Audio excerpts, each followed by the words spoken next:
High friends welcome to my YouTube channel travel blogs 24। এখন আমি চলেছি ভারতবর্ষের সুইজারল্যান্ড। আমাদের গাড়ি চলেছে এখন জঙ্গলের মধ্যে দিয়ে। এই হচ্ছে সেই তিস্তা নদী। তিস্তা নদীর পাড় বরাবর আমাদের গাড়ি চলেছে, তবে সামনে রাস্তা ভাঙা থাকায় সোজা পথে যাওয়া হবে না, তাই আমরা এখন কালিম্পংয়ের রাস্তা ধরেছি। এই হচ্ছে সেই চা বাগান। এই চা বাগানের পথ দিয়ে চলেছি। এবার আমাদের সামনে আসছে একটা টানেল।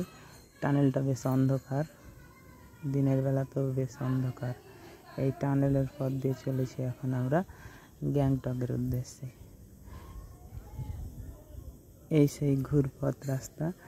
আপনারা যদি 4 ঘন্টার পথে যান তবে এই রাস্তাগুলো দেখতে পাবেন না।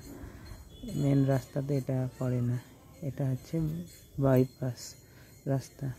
এই সেই উঁচু উঁচু পাহাড়। এবার আমাদের গাড়ি চলে এসেছে সিকিমের মাঙ্গান ডিস্ট্রিক্টে। এই মাঙ্গান ডিস্ট্রিক্টে অবস্থিত এই 7 সিস্টার ওয়াটারফলটি। এটা লাচুং যাওয়ার পথে আমরা এই ওয়াটারফলে দাঁড়িয়েছি।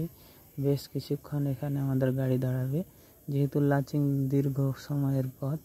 এই ওয়াটারফলটি বেশ সুন্দর, এখানে প্রচুর গাড়ি এসে দাঁড়িয়েছে এই ওয়াটারফলটা উপভোগ করার জন্য। এরপরে আমাদের গন্তব্যস্থল ভীমনালা ওয়াটারফল। এই ভীমনালা ওয়াটারফলে আমরা এসে উপস্থিত হয়েছি, তবে এখন বিকেলবেলা হওয়ায় অন্ধকার। এই ওয়াটারফলটি খুব সুন্দর ওয়াটারফল।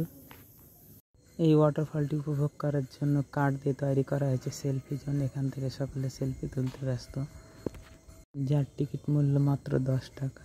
10 টাকা দিয়ে সকলে সেলফি জোনে গিয়ে সেলফি তুলছে। খুব সুন্দর ওয়াটারফল, সমগ্রটাই বরফ গলা জলে পুষ্ট এই ওয়াটারফল।